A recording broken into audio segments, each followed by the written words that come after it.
Welcome to David Does. Today's video is a little bit different. I've been out of town for a few days and work's been really hectic, so I'm filming this video in my car because I have a product here that was just released and I wanted to get a video out. If you're new to the channel, I appreciate you subscribing. If you aren't new, you know that we do all types of reviews for electronic gear, travel gear, everything like that. I'm also a big photography guy. My main camera, which I'm recording on now, you can probably see it in my reflection, is my Sony a7 IV. I love that camera. However, surprisingly, I use this really cheap Illiford Sprite camera all the time. It's just so easy to take around with me.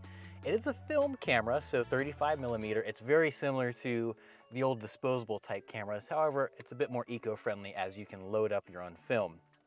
Now, I take this everywhere when I go on trips. I love it so much. I also love putting in like lomography film, which is basically a film that gives you a really cool, essentially a really cool photo. It's as if you're using some sort of filter, but it's more natural. It looks really groovy. As you saw in the title of this video, this is a quick look at the new camera released from Papershoot Camera.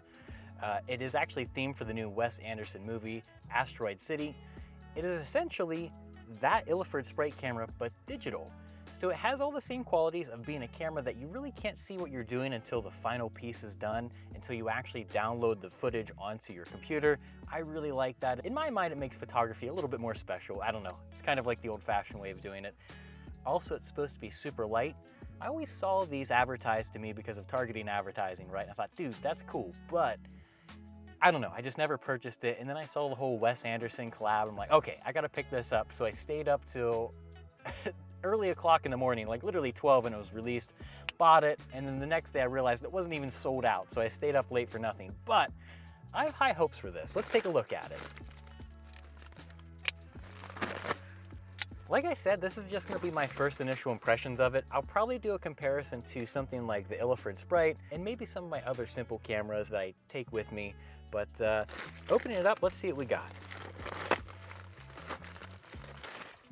Oh, right away. Nice eco-friendly package. This is actually it looks to be the actual brains of the camera itself. Let's keep going. Here it is. So this is the external piece of the camera. This actually wraps around the brain. You can restyle these as much as you want. They have all types of custom versions of this. You can switch and change these out later if you like. And okay, this is the filter card. So this looks like a SIM card. And from what I've been reading online is essentially, you can plug this into your camera and it opens up a lot of other filters. So this is the Wes Anderson one, the Asteroid City. You know he's got that iconic look to all his footage. This gives you a little bit of that. And this is what actually intrigued me to actually pull the trigger on this. So here is the rechargeable batteries. I picked those up. They don't come included, you gotta add them in. You could just use normal batteries, but we're trying to be a little bit eco-friendly here, so I wanna be able to recharge them. Everything here is pretty much all you need except for the SD card. I got plenty of those at home, so we're gonna go home, I'm gonna put an SD card in this thing, and we're gonna take some photos. I'm gonna give you my initial impressions.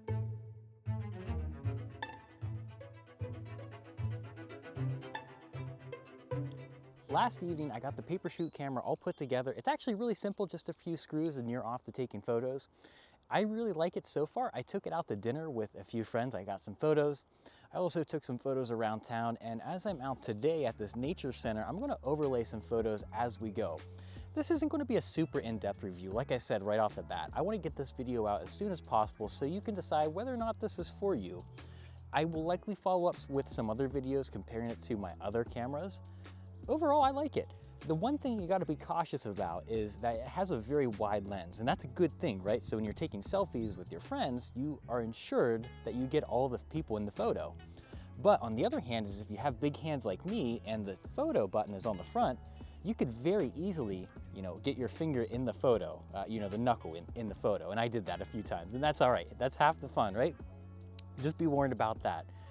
Overall, I think it's pretty good. I don't know how long the battery life is on this. It's really light, fits in my shirt pocket, fits in my back pocket. I don't know how rugged it is at this point. We'll find out. I'll report back. If you have any questions about this camera, let me know. I'll be happy to share my answers in the comments. I'm a brand new YouTube channel, so use that to your advantage. I appreciate your time. Thanks for watching. David Does.